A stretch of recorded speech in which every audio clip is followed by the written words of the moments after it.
বঙাইগাঁও জিলাৰ বিজনী বিদ্যুৎ উপসংমণ্ডলৰ অন্তৰ্গত কীৰ্তনপাৰা বজাৰত বিদ্যুৎ বিভাগৰ বিৰুদ্ধে হাতে হাতে মমবাতি লৈ প্ৰতিবাদ সাব্যস্ত কৰে। উল্লেখ্য যে দীৰ্ঘদিন ধৰি কীৰ্তনপাৰা বজাৰৰ ৫ শতাধিক দোকানীসকলে বিদ্যুৎৰ লুকাভাকুৰ লগতে ভল্টেজ নোপোৱাৰ বাবে সমস্যাত ভুগিছে।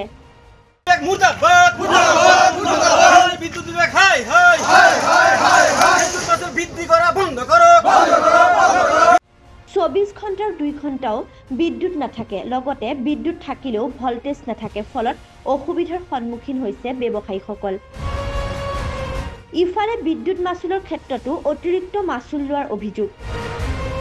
দীৰ্ঘদিন ধৰি নিয়মীয়া বিদ্যুৎ যোগানৰ লগতে ভল্টেজ বৃদ্ধিৰ দাবী কৰি আহিছে যদিও এতিয়ালৈকে বিদ্যুৎ বিভাগে গুৰুত্ব দিয়া নাই, যাৰ বাবে বিদ্যুৎ বিভাগৰ বিৰুদ্ধে প্ৰতিবাদ সাব্যস্ত কৰে। প্ৰতিবাদকাৰীসকলে শীঘ্ৰেই নিয়মীয়া বিদ্যুৎ যোগানৰ লগতে ভল্টেজ বৃদ্ধি কৰিবলৈ দাবী জনাইছে।